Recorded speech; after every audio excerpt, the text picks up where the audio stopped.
Bali, gumawa akong kasaba cake, guys, para sa birthday ng papa ko. Medyo matrabaho siya, pero carry lang. Kasi para naman to sa papa ko.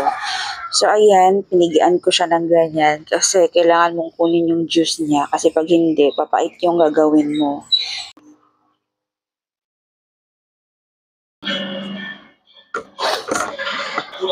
Ayan, nilagyan ko siya ng 2 itlog, isang lata ng condensed milk, maliit na iba, at saka melted na margarine. Tapos, hinalo-halo ko lang.